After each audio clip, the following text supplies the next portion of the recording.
Alléluia. Amen. Avec joie, je vous salue tous dans le nom de notre Seigneur Jésus-Christ. Amen. Et je vous souhaite toutes les riches bénédictions de notre Seigneur ce soir. Ce cantique que nous venons de chanter doit vraiment être notre prière de tous les jours. Le Saint-Esprit doit vraiment demeurer en nous pour nous conduire dans toute la vérité, comme nous l'avons lu dans la parole d'introduction. Sans le Saint-Esprit, nous ne pouvons absolument rien faire du tout, rien. Jésus l'a dit dans Jean chapitre 15, que sans moi, vous ne pouvez rien faire. Le Saint-Esprit est l'Esprit de vérité, il est notre conducteur, il est notre guide, il est notre consolation, il est tout pour nous. Alléluia. Amen. J'espère que vous êtes dans la joie. Amen. Avant de passer à notre sujet que nous avons commencé le dimanche, je voudrais vous lire une petite citation de Frère Branham que j'ai lu ce matin. Ça m'a attiré. C'est dans Qu'est-ce que le Saint-Esprit? L'homme de Dieu dit ceci: comme je vous l'ai demandé, j'aimerais que vous coupiez tous les ponts qui sont derrière vous et que vous mettiez votre vie en ordre afin que nous puissions entrer dans ces choses de tout notre cœur et avec toute notre vie. Il continue, il dit, nous devons venir ici dans le seul but de préparer nos âmes à la venue du Seigneur et rien d'autre. C'est ça le but pour lequel nous venons à l'église. Nous ne venons pas à l'église pour nous montrer, pour nous faire voir, pour chercher des amitiés, chercher, je ne sais pas, la gloire, l'honneur. Non. Nous ne venons pas à l'église pour ça. Nous venons à l'église pour préparer nos âmes à la rencontre du Seigneur qui vient bientôt. Amen. Jésus vient bientôt. Et il continue, dit, et comme je l'ai déjà dit et répété, il peut m'arriver parfois d'enseigner ou de dire quelque chose qui puisse être un peu contraire à ce que quelqu'un d'autre croit. Je ne viens pas pour contredire, vous comprenez.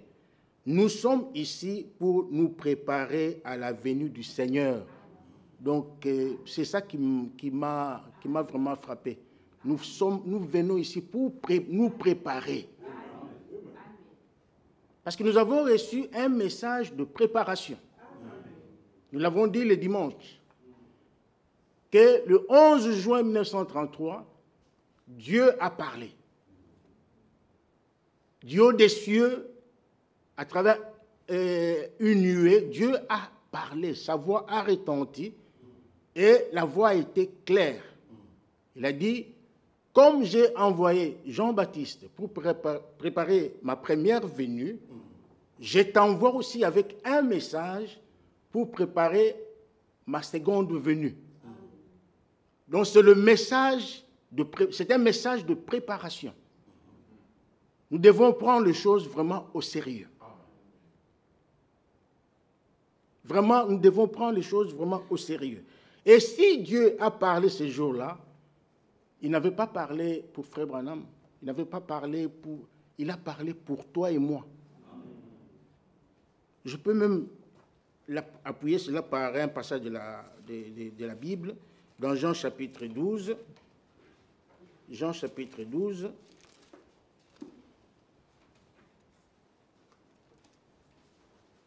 Jean chapitre 12.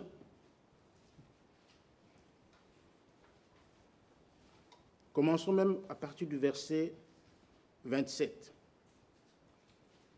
Ici, c'est Jésus qui parle. Maintenant, mon âme est troublée. Et que dirais-je? Père, délivre-moi de cette heure. Mais c'est pour cela que je suis venu jusqu'à cette heure. Père, glorifie ton nom. Jésus dit, Père, il priait, Père, glorifie ton nom. Comme Branham aussi, pendant qu'il baptisait la 17e personne, il a prié. Il a dit, Seigneur, moi je baptise cet homme, cette personne dans l'eau, mais toi, baptise-le du Saint-Esprit. Et aussitôt après, la voix a parlé. Ici aussi, Jésus dit, Père, glorifie ton nom. Et la Bible dit, une voix vint du ciel et dit, je l'ai glorifié et je le glorifierai encore. Verset 29, la foule qui était là et qui avait entendu disait que c'était un coup de tonnerre. D'autres disaient, un ange lui a parlé. Mais maintenant, ce qui m'intéresse, c'est au verset 30. Jésus dit, ce n'est pas à cause de moi que cette voix s'est fait entendre, mais c'est à cause de vous. C'est à cause de vous que Dieu a parlé le 11 juin 1933. Donc, nous devons vraiment comprendre bien ces choses et ne pas les négliger. C'est vraiment dans notre intérêt. C'est pour notre bien, c'est pour notre salut. Nous venons ici pour nous préparer, pas pour autre chose. Les autres choses là, ce sont des détails. Ce sont des détails. Mais la raison principale qui nous conduit, qui nous fait quitter nos maisons, nos occupations et tout ça, c'est parce que Jésus-Christ revient. Que le Seigneur soit loué. Je vous prie de vous lever, nous allons lire dans 1 Roi chapitre 6. 1 Roi chapitre 6, le verset 7. Lorsqu'on bâtit la maison, on se servit de pierres toutes taillées, et ni marteau, ni hache, ni aucun instrument de fer ne furent entendus dans la maison pendant qu'on la construisait. Amen. Amen. Vous pouvez vous asseoir. Nous sommes en train de parler de l'harmonie divine dans l'Église. Nous l'avons commencé le dimanche. Je pensais le terminer aujourd'hui, mais je me suis rendu compte qu'il y a encore d'autres choses, beaucoup de choses encore à dire, et nous le ferons dans les jours à venir.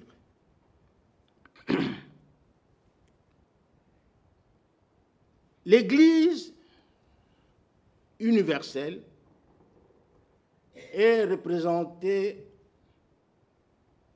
par une assemblée locale, mais dans chaque ville. Dans chaque ville, il doit y avoir une assemblée locale. Et cette assemblée locale fait partie de l'Église de Jésus-Christ. Dans Matthieu chapitre 18, je pense, le Seigneur a dit, « Sur ces rocs, je bâtirai mon Église. » Il n'a pas dit, « Je bâtirai mes églises », mais « Je bâtirai mon Église ». Il n'y a qu'une seule Église, et cette Église est représentée par une assemblée locale dans chaque ville, comme je viens de le dire. Cette Église n'appartient pas à un homme. Elle n'appartient pas à un groupe d'hommes. Elle n'appartient pas à une famille quelconque. Elle ne m'appartient pas, elle n'appartient à personne, mais elle appartient donc elle appartient à notre Seigneur Jésus-Christ, qui en est le fondateur. C'est lui qui a fondé cette église. L'église lui appartient.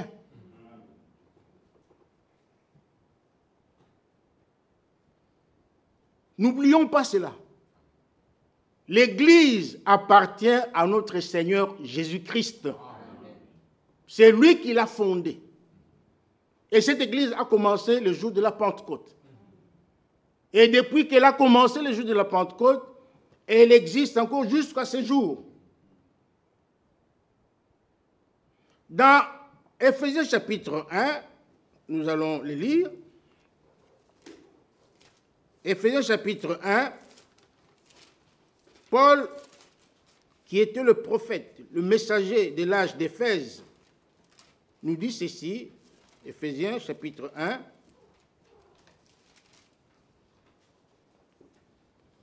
le verset 22,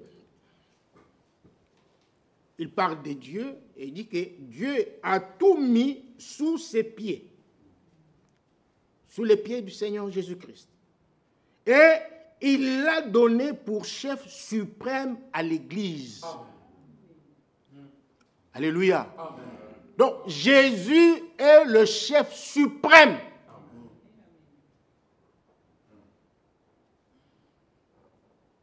Il est le chef suprême de l'Église. C'est lui le chef. C'est lui qui commande. C'est lui qui coordonne tout dans son Église. Il n'a pas besoin de quelqu'un d'autre. Il n'a pas besoin d'un ange ou d'un, je ne sais pas, d'un prophète pour l'aider. Non. Il est le seul chef de son Église. L'Église lui appartient. Il est le chef suprême, le commandant en chef. C'est lui qui donne des ordres dans son Église. Et quand Dieu parle, tout le monde doit se taire.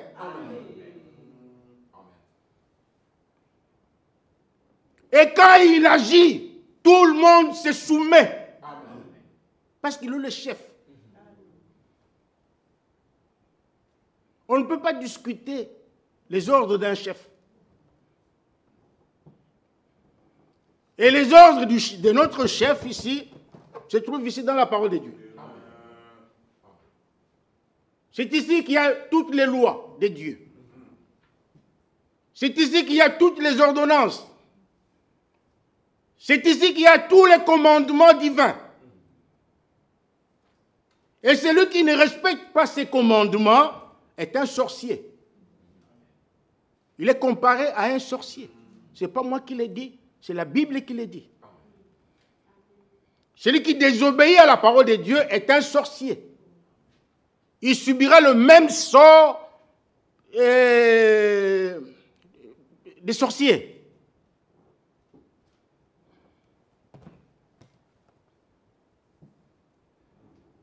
Il a tout mis sous ses pieds et il l'a donné pour chef suprême à l'Église, qui est son corps. L'Église qui appartient à Christ et en même temps son corps. Nous l'avons vu dimanche. Christ a un corps. Un corps composé de plusieurs membres. Il dit qui est son corps? La plénitude de celui qui remplit tout en tous.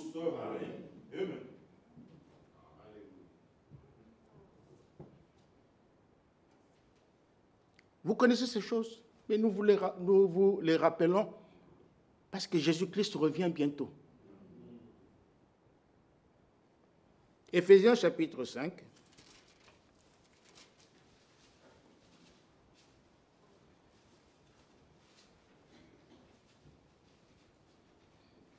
Éphésiens chapitre 5, le verset 22 nous dit ceci.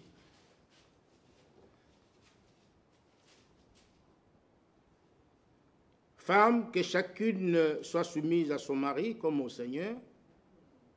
Maintenant, le verset 23 dit, car le mari est le chef de la femme, comme Christ est le chef de l'Église. C'est ça que je voulais souligner.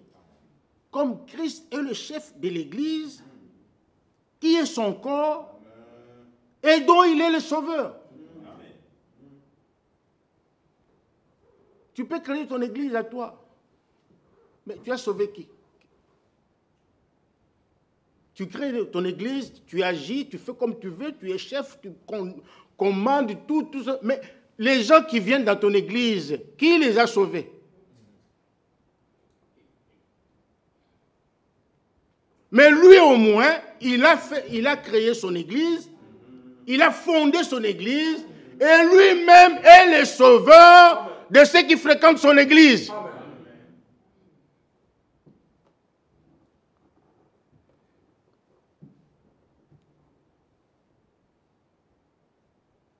Le verset 24 dit, or, de même que l'Église est soumise à Christ. Donc, l'Église doit se soumettre à Christ. Alléluia.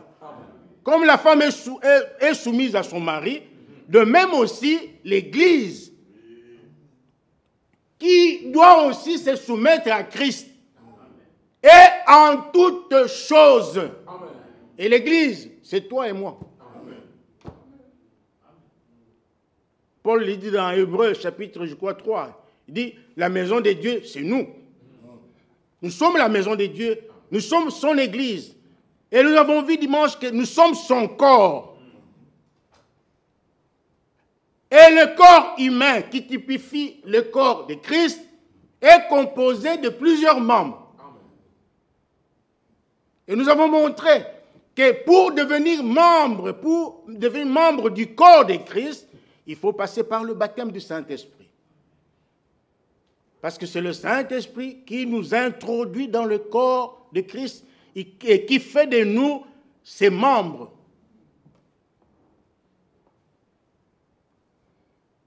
Christ a un corps composé de fils et de filles de Dieu, nés de nouveau et baptisés du Saint-Esprit. Voilà ceux qui forment le corps de Christ. Ceux qui ont expérimenté la nouvelle naissance véritable. Pas une nouvelle naissance fait maison, fabriquée de toutes pièces, non. Une véritable nouvelle naissance. Parce que c'est quand on est né de nouveau qu'on est réellement fils de Dieu.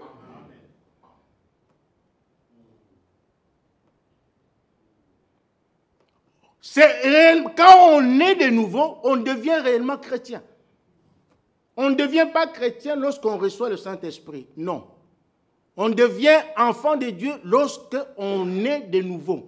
Le Saint-Esprit vient tout simplement nous introduire dans le corps de Christ, là où il y a des ministères, là où il y a des dons spirituels et ainsi de suite.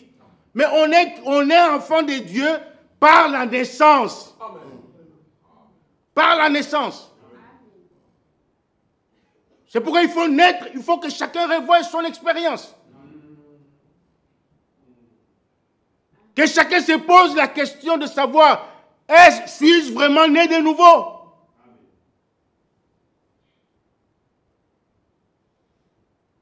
Ça, c'est vraiment important.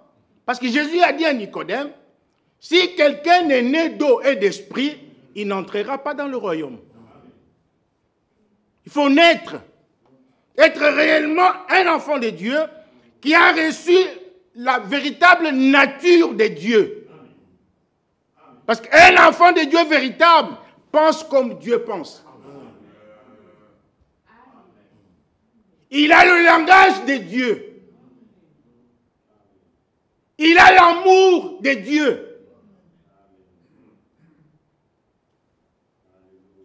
La nouvelle naissance est une réalité, mes frères et sœurs.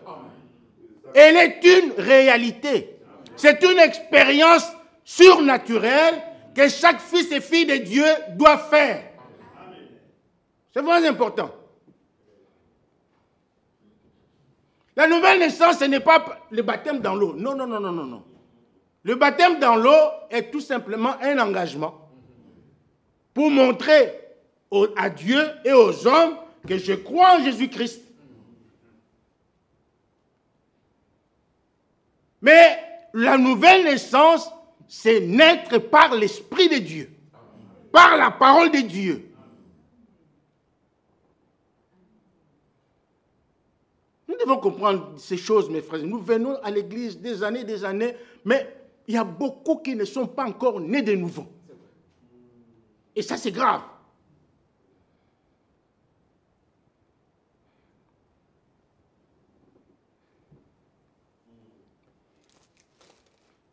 Dans le corps de Christ,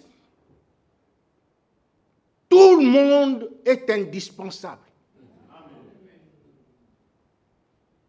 Tout le monde est indispensable dans le corps de Christ. Et lisons-le dans la parole de Dieu. Nous l'avons lu dimanche. Nous pouvons encore le faire ce soir dans 1 Corinthiens chapitre 12. Suivez très bien. Vraiment, nous devons vraiment faire des réelles expériences. Il faut rencontrer Dieu. Il faut rencontrer Dieu dans sa vie. C'est vraiment important.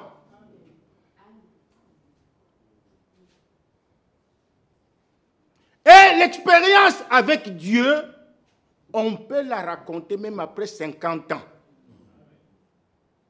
Même après 100 ans, tu es là, tu es devenu vieux, tu ne sais même plus parler, mais quand on te demande comment est-ce que tu étais né de nouveau, comment est-ce que tu avais reçu le Saint-Esprit, tu vas le raconter, tu vas raconter cela comme si c'était hier.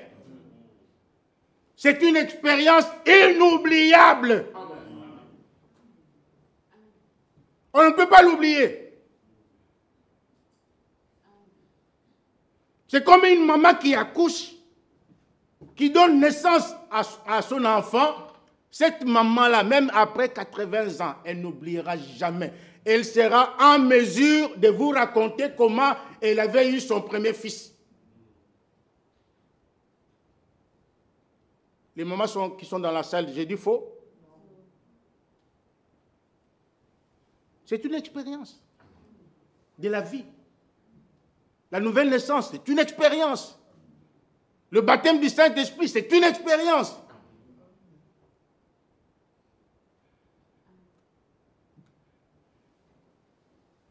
Quand on te demande, mon frère, ma soeur, comment est-ce que tu avais reçu le Saint-Esprit? À la minute même, tu sais répondre, raconter. C'était comme ceci, c'était comme cela. Non, c'est ça. Il faut que chacun fasse cette expérience-là. Sinon, nous ne serons pas une église. Parce que la vraie église de Jésus-Christ est composée de véritables fils et filles de Dieu, nés de nouveau et baptisés du Saint-Esprit. C'est ça le corps de Christ. Amen.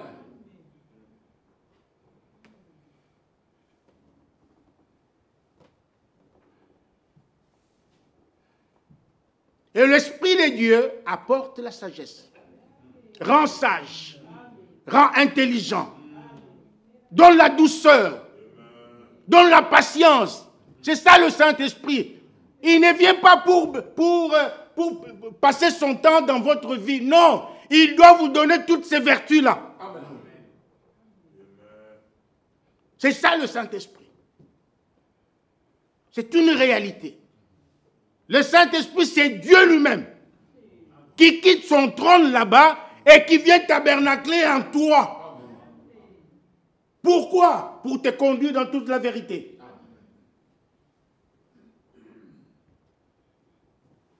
« 1 Corinthiens chapitre 12 » nous avons dit que dans le corps de Christ, tout le monde est indispensable. Tout le monde. Tout le monde est important dans le corps de Christ. Parce que chacun dans le corps de Christ a sa place. Parce que le Saint-Esprit, quand il vient pour vous placer dans le corps de Christ. Que Dieu nous aide à comprendre ça. 1 Corinthiens chapitre 12, verset 20, commençons au verset 20. Maintenant donc, Il y a plusieurs membres et un seul corps. L'œil ne peut pas dire à la main, je n'ai pas besoin de toi. Non. Ce n'est pas possible. C'est une confusion. L'œil qui dit à la main, non, non, non, je n'ai pas besoin de toi. Ben ça, c'est un corps, un monstre. L'œil a besoin de la main. La main a besoin de vos pieds, des pieds. Les pieds ont besoin, je ne sais pas, vous connaissez bien ces choses. Au verset 18, il dit, maintenant Dieu a placé chacun des membres dans le corps comme il a voulu. C'est lui qui a placé. Dans le corps de l'homme, c'est lui qui a placé. Dans le corps de Christ, c'est toujours lui qui place. C'est toujours lui. Et comme, il dit, comme il l'a voulu. Ce n'est pas parce que toi tu l'as voulu, non, c'est comme Dieu l'a voulu. C'est lui qui place. Dans l'église, c'est la même chose. Ce n'est pas Michel qui place les gens ici. Non, non, non, non, non. Oh, toi tu es diacre, toi tu es ceci. Non, c'est le Saint-Esprit qui place dans le corps de Christ. Même en ce qui concerne l'établissement des anciens, ce n'est pas les hommes comme ça, viennent comme ça, ils dorment, et le matin, hey, toi tu deviens ancien. Non, non, non, non, non, non, non. C'est vrai que Paul et Barnabas circulaient, ils désignaient les anciens dans chaque ville, c'est écrit, mais dans Actes chapitre 20, au verset 28, il est bien écrit, le même Paul dit, il appelle les anciens, il leur dit, prenez garde aux troupeaux sur lesquels le Saint-Esprit vous a établi évêque. Amen. Le même Paul.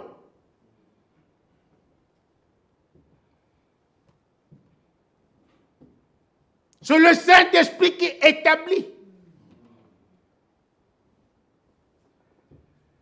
Les diacres sont votés par l'Église, mais les anciens, c'est le Saint-Esprit qui intervient. Il faut que ça soit lui.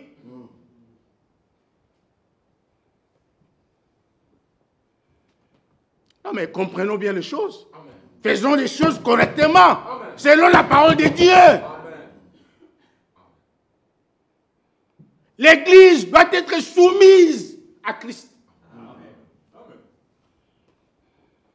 L'Église doit faire la volonté de Dieu. Amen.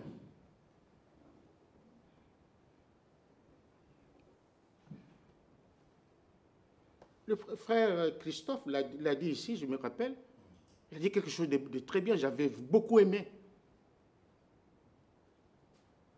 Que ce soit pour les diacres, que ce soit pour les anciens, que ce soit, je ne sais pas, pour ceci, pour cela.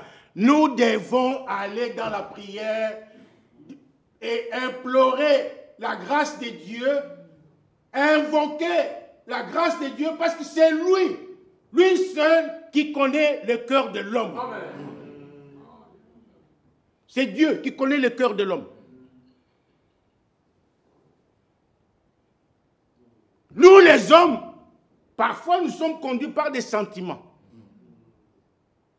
Ah, comme j'aime le frère Emmanuel, ah bon, je le place. Comme j'aime le frère Nico, ah frère Nico, je te mets diacre. Ça, c'est l'homme. Ça, c'est l'homme. Mais les pensées de Dieu ne sont pas nos pensées. Amen. Les voix de Dieu ne sont pas nos voix. Lisons, pour gagner le temps. Verset 21. L'œil ne peut pas dire à la main, je n'ai pas besoin de toi, ni la tête dire aux pieds, je n'ai pas besoin de vous. Mais bien plutôt, les membres du corps qui paraissent être le plus faibles sont à négliger.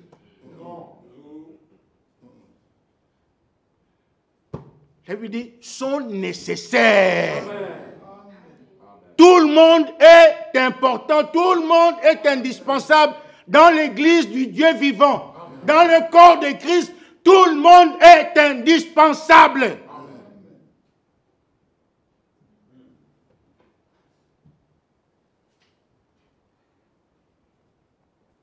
Verset 23. Et ceux que nous estimons être les moins honorables du corps, nous les entourons d'un plus grand honneur. Amen. Alléluia. Amen. Ainsi, nos membres les moins décents reçoivent le plus d'honneur. Ah. Ça, c'est l'harmonie. La véritable harmonie de Dieu. Verset 24. Non, nous l'avons lu. Hein. Tandis que ceux qui sont décents n'en ont pas besoin. Dieu a disposé le corps de manière à donner plus d'honneur à ceux qui en manquaient. Il a pourvu, il a tout pourvu de notre Seigneur. Même vous savez, même quand Israël est sorti de l'Égypte, qu'est-ce que Moïse a dit? Même pas un ongle. Même pas un ongle des enfants d'Israël ne restera là-bas en Égypte. Non. Même pas un ongle. Pourquoi pas? L'ongle paraît, parfois nous jetons, nous prenons, comment on appelle ça?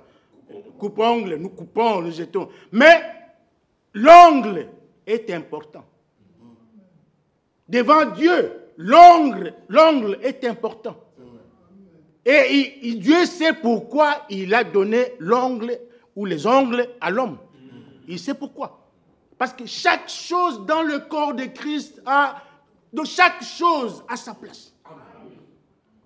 Chaque chose dans le corps a une fonction. Il n'y a pas de chômeurs dans le corps de Christ. Il n'y a pas. Même dans le corps de l'homme, il n'y a pas de chômeurs. Il n'y a aucun membre chômeur. Il n'y a pas. Il n'y a pas.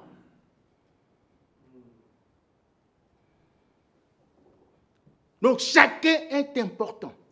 Chacun de nous est vraiment important.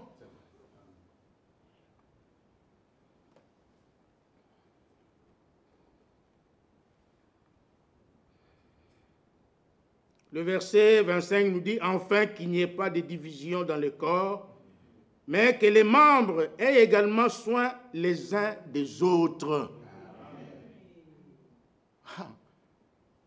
Je dois prendre soin de mon frère Jean-Claude. Il doit prendre soin de mon frère Michel. Michel doit prendre soin des frères. Donc, c'est comme ça. Donc, la sœur Bianca doit prendre soin de la sœur Rodriga. Hein? Donc, c'est ça le corps de Christ. C'est ça l'harmonie. Tout doit travailler dans l'harmonie. Tout doit se faire dans l'harmonie. Et la véritable harmonie vient par le baptême du Saint-Esprit.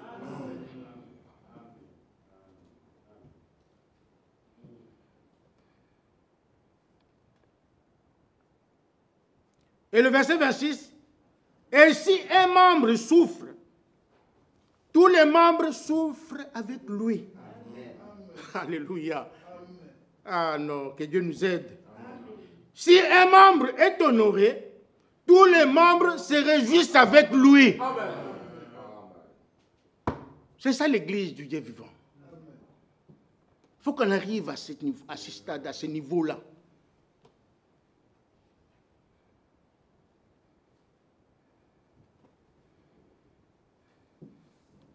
Pour que cela soit possible, il faut que chacun de nous arrive à rester à sa place. Chacun doit connaître sa place dans le corps de Christ. Comme nous l'avons dit dimanche, il ne faut pas chercher à prendre le ballon tout seul, non. À être égoïste, non. Chacun doit connaître sa place et rester à sa place. Et ne pas chercher à prendre la place de quelqu'un d'autre. Non. Même si tu sais bien, tu sais mieux faire que lui, mais si ce n'est pas ta place, laisse-la à celui-là. Dans 1 Roi chapitre 6 où nous avons lu, nous pouvons le relire, 1 Roi chapitre 6, verset 7, la Bible dit clairement que lorsqu'on bâtit la maison, on s'est servi de pierres toutes taillées. Et ni marteau, ni hache, ni aucun instrument de fer ne furent entendus dans la maison pendant qu'on la construisait. Cette construction a pris 46 ans. 46 ans, hein? Oui, 46 ans.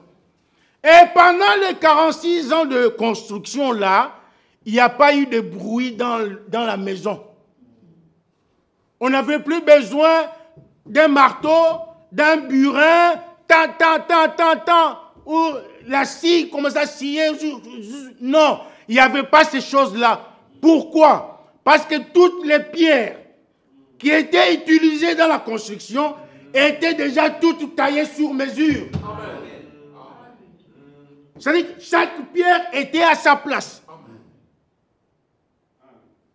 On ne mettait jamais cette pierre ici, qui est destinée à ici, la mettre là-bas. Non, ça ne marchait pas. Ça ne marche pas. Ça ne peut pas marcher. Chaque pierre était taillée. Pendant 46 ans, il n'y avait pas de bruit, pas de discussion. Mais c'est dans l'église du Dieu vivant qu'on trouve du désordre, des discussions. Ah, moi, ceci, ah, moi, non, ça c'est moi, moi je veux ceci. Non. Si dans l'église du Dieu vivant, il y a encore du trouble, c'est que beaucoup de gens ne sont pas encore taillés. Beaucoup de gens ne sont pas encore taillés. Et pour être taillé, il faut laisser Dieu agir dans ta vie.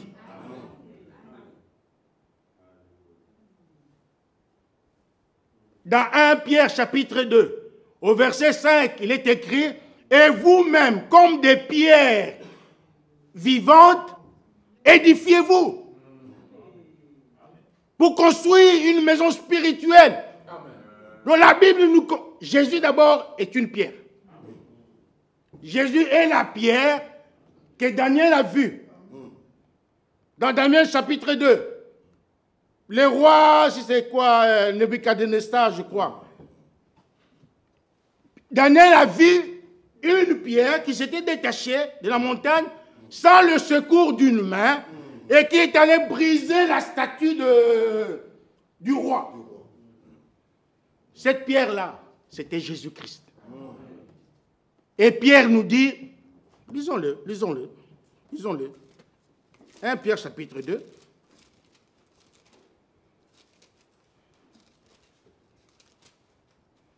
« 1 Pierre chapitre 2, verset 4. Approchez-vous de lui. » C'est une invitation.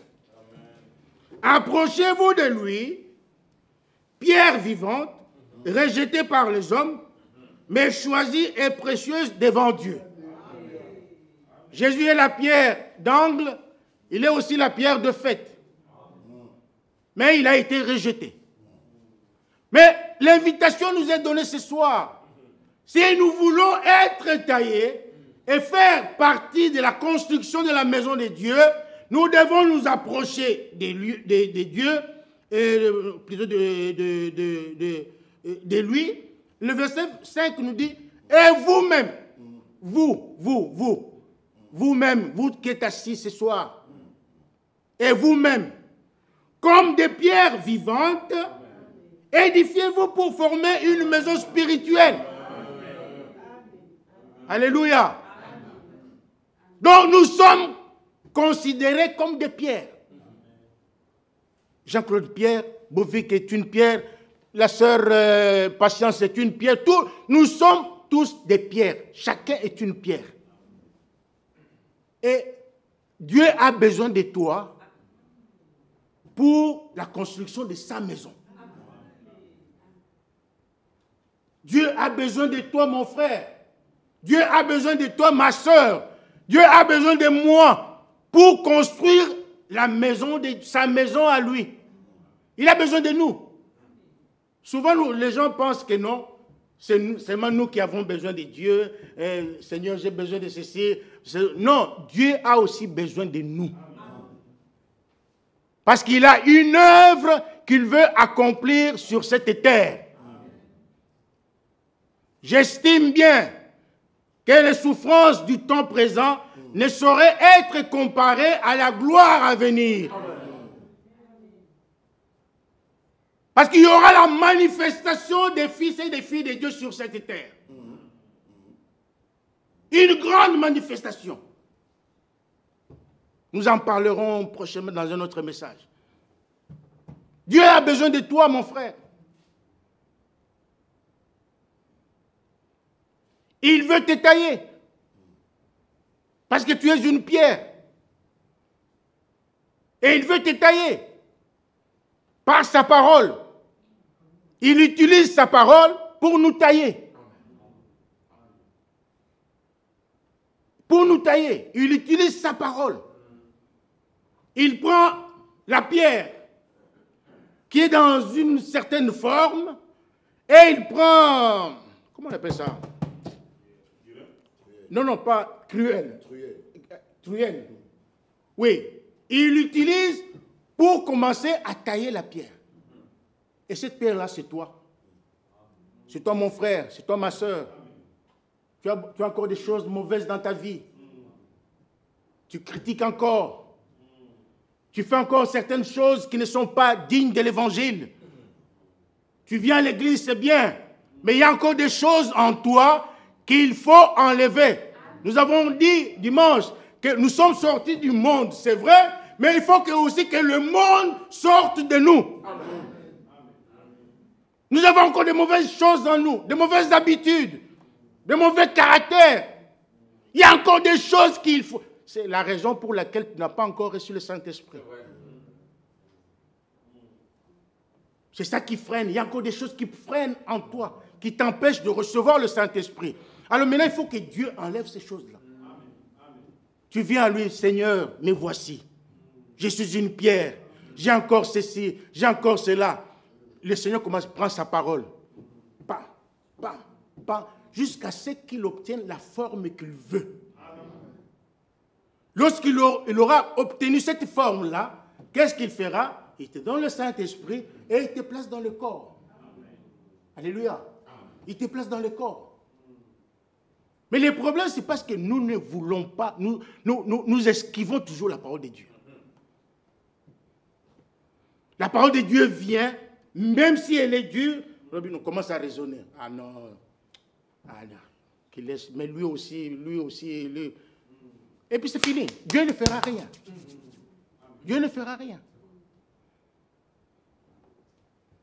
Quand la parole de Dieu sort, elle ne sort pas pour Bovic, elle ne sort pas pour Nico, elle sort pour toi. Et il faut l'accepter, même si elle est dure, même si elle te condamne. Seigneur, merci de m'avoir parlé. Il y a beaucoup de gens dans ce monde qui n'ont pas cette chance-là, cette grâce-là, qui n'ont pas trouvé cette grâce-là de s'asseoir ici, et Dieu, le Dieu du ciel, hein? Oh non. Nous sommes en train de jouer avec la grâce de Dieu. Nous sommes en train de jouer avec la grâce de Dieu. Vous prenez l'église du Dieu vivant comme votre propre maison. Hein? Vous venez comme vous voulez. Vous faites ce que vous voulez. Vous dites ce que vous voulez. Vous faites, donc vous ne tenez même pas compte. Vous oubliez même que Dieu a parlé. Dieu a parlé dans cet âge, mes frères et sœurs.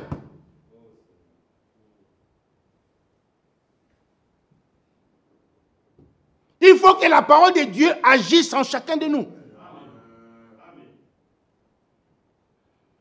Vous savez, beaucoup de gens vont pleurer. Beaucoup de gens vont pleurer ces jours-là. À un moment, j'ai pensé que c'était... Non, mais ça sera trop tard. C'est où là? Dans 1 Thessaloniciens chapitre 2, je pense. Oui.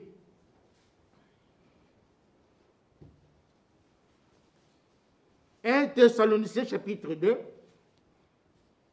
Lisons le verset 13. C'est pourquoi nous rendons continuellement grâce à Dieu de ce qu'en recevant la parole de Dieu, que nous vous avons fait entendre, ce que je vous prêche aujourd'hui, c'est la parole de Dieu. Même si vous n'aimez pas ma tête, si ma tête ne vous plaît pas, ça, c'est votre problème. Je ne suis pas venu ici, je ne viens pas ici pour plaire à quelqu'un. Non, non. Je ne viens pas ici pour plaire à quelqu'un. Je viens ici pour faire plaisir à mon Dieu. Je viens pour mon Dieu. Et je vous prêche la parole de Dieu parce que Dieu m'en a donné l'ordre.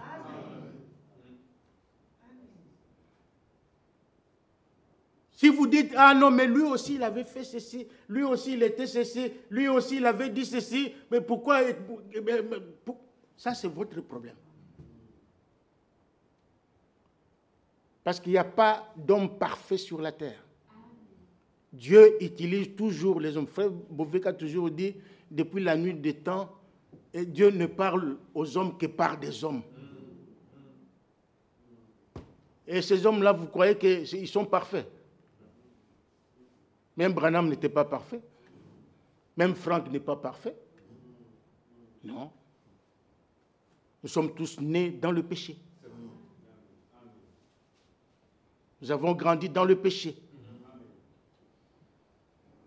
Mais à un moment donné, nous avons trouvé grâce aux yeux de Dieu. Et Dieu a fait de nous ce que nous sommes aujourd'hui.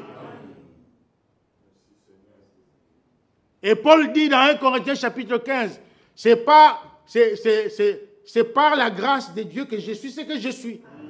Paul l'a dit. Je suis le moindre de tous les apôtres. J'ai fait ceci, j'ai fait cela, j'ai fait cela. Mais quand j'ai rencontré cet homme-là, toute ma vie a changé. Et il a fait de moi serviteur de Jésus-Christ. Donc, croyez à la parole de Dieu.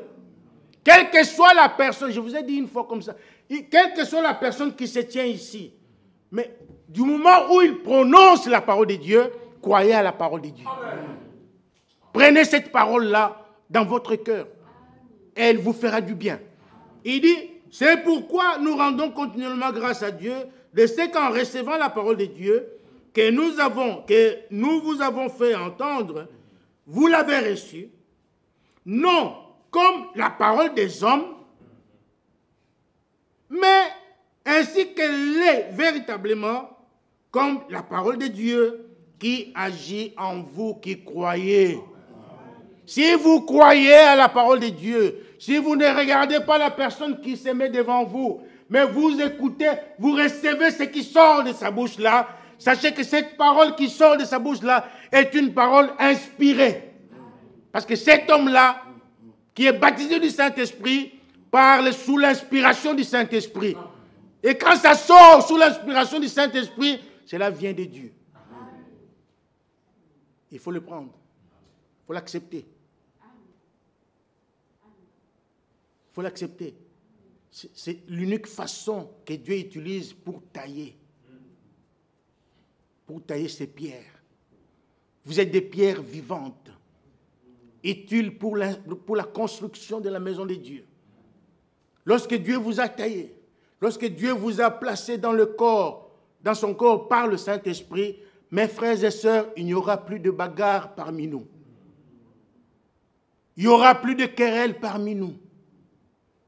Il y aura la paix. Il y aura la paix. Parce que Jésus a promis, il a dit, je vous laisse ma paix. Je m'en vais, mais je vous laisse ma paix. Je ne vous la donne pas comme le monde. Soyez en paix. Nous sommes les enfants de paix. Nous devons chercher la paix. Nous devons procurer la paix. C'est un trésor pour nous, la paix. C'est une richesse. C'est écrit, je crois que c'est dans Matthieu chapitre... Matthieu... Attendez.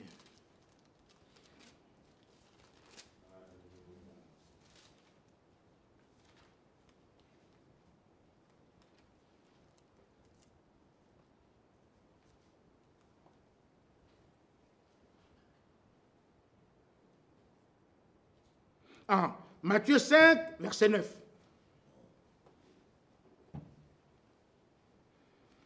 Heureux, écoutez bien, heureux ceux qui procurent la paix, car ils seront appelés fils de Dieu. Ah, je m'attendais à un grand amen. Vous n'aimez pas la paix, hein? Vous n'aimez pas la paix. Vous aimez la paix? Ah, mais procurez-la.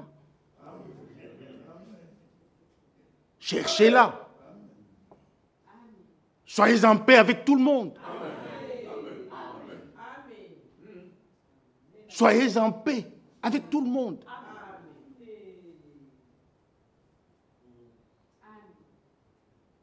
Celui qui est contre la paix a un démon.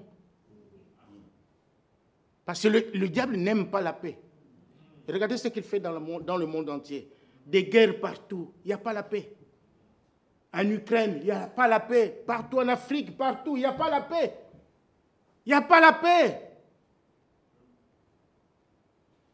Et c'est le diable qui est en train de s'aimer le désordre, le trouble. Mais Dieu, lui, est venu avec la paix. Et lui-même, Jésus étant un homme de paix. Et d'ailleurs, la paix fait partie des 9 vertus du Saint-Esprit. Il y a l'amour, il y a la joie. Hein? C'est où encore? Dans Galates. Hein? Galates 5. Hein? Galates chapitre 5, verset 22. Mais le fruit de l'esprit, c'est l'amour, la joie et la paix. Vous voyez, il y a la paix. Donc celui qui a le Saint-Esprit a forcément la paix dans son cœur. C'est un homme de paix, quel que soit le problème. Quels que soient les problèmes, quelle que soit la situation dans laquelle il peut se retrouver, c'est un homme de paix.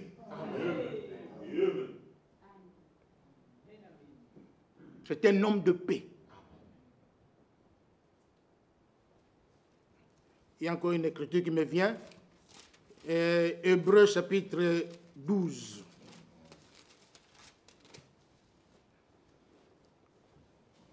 Hébreux chapitre 12, le verset 14. Recherchez la paix avec tous. Oh, dites amen, mes frères.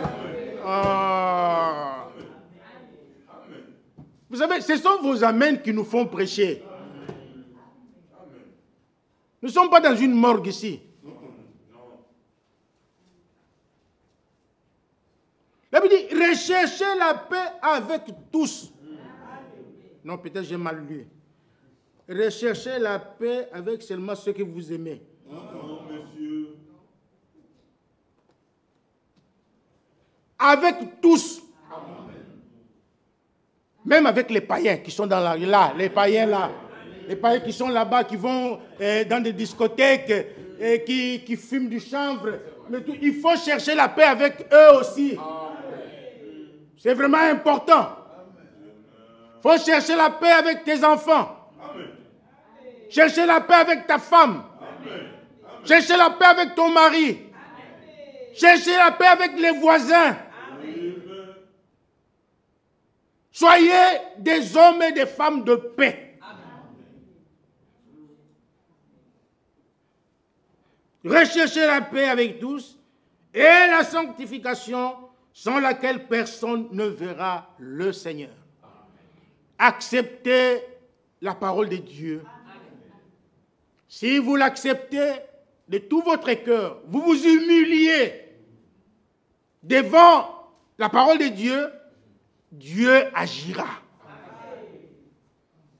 Mais si vous résistez à la parole de Dieu, vous commencez à discuter, à raisonner. Là, vous tombez dans le cas de Saül. C'était Saül, hein? Saül le roi. Dieu lui a dit, va de vous par interdit. Tue tout le monde, parce que ce peuple-là est un peuple méchant. C'était le peuple Amalek. Un peuple méchant qui avait mis des barrières devant les enfants d'Israël lorsqu'ils sortaient de l'Égypte. Ça n'a pas plu à Dieu. Il a envoyé Saül, va détruire ce peuple-là. De vous tout à l'interdit. Tout. Il devait tuer les nourrissons, les enfants, les vieux, les femmes, tout. Il devait tout tuer, même les bêtes.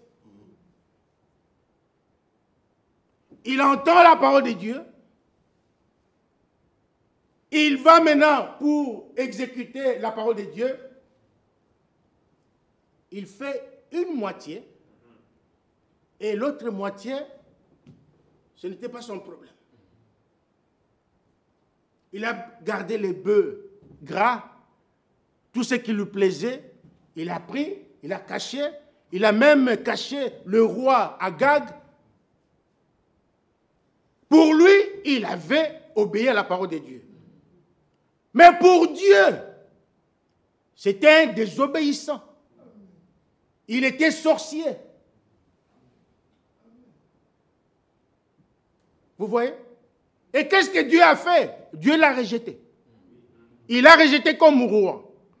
Dieu n'a pas dit, je te rejette comme roi parce que tu as obéi à une partie de la parole. Non, Dieu a dit, tu as désobéi à la parole de Dieu. C'est pourquoi nous, enfants de Dieu, lorsque nous avons le Saint-Esprit, nous devons vivre toute la parole de Dieu. Le Saint-Esprit nous fera vivre toute la parole de Dieu. On ne marchande pas avec la parole de Dieu. On ne dit pas, non, ça c'est pour, non, ça va, mais ça c'est pour, non, non, non. Nous devons vivre toute la parole de Dieu.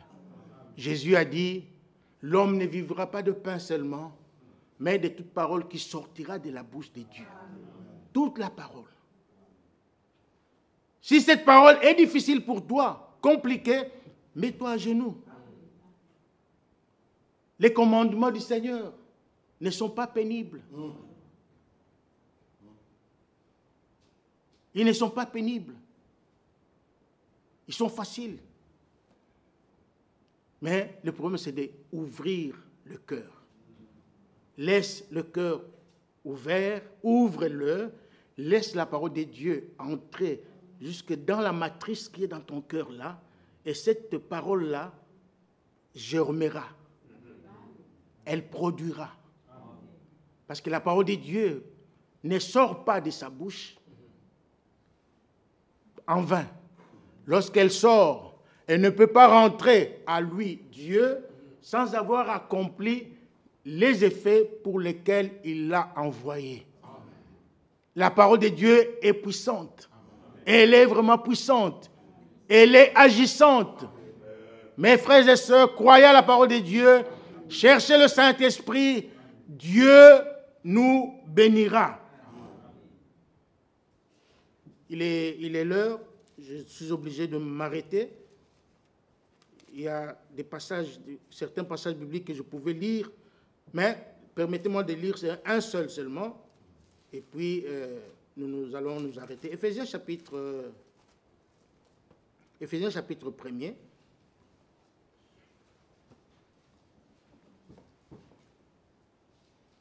Verset 13. En lui, vous aussi, après avoir entendu la parole de la vérité, l'évangile de votre salut, en lui, vous avez cru et vous avez été scellés du Saint-Esprit qui avait été promis, lequel est un gage de notre héritage pour la rédemption de ce que Dieu s'est acquis pour célébrer sa gloire. Il est l'heure, nous allons, le jour où le Seigneur le permettra, nous allons continuer cela. Mais en résumé, pour résumer ce que nous avons dit ce soir, dans le corps de Christ, il n'y a pas de bagarre. Il n'y a pas de trouble. S'il y a encore des troubles, de bagarre, de confusion, du désordre, c'est que nous n'avons pas encore été taillés par la parole de Dieu. Laissons-nous tailler par la parole de Dieu. Acceptons la parole de Dieu dans toute sa véracité. Acceptons-la, vivons-la. De toi-même, tu ne sauras pas, mais c'est Dieu qui nous fait vivre sa parole. Et c'est lui qui donne le Saint-Esprit pour nous introduire dans son corps. Souvenez-vous de la citation que nous avons lue au début de Frère Branham. Nous venons ici pour nous préparer. L'enlèvement est vraiment imminent. Jésus-Christ revient bientôt. Que le Seigneur vous bénisse richement.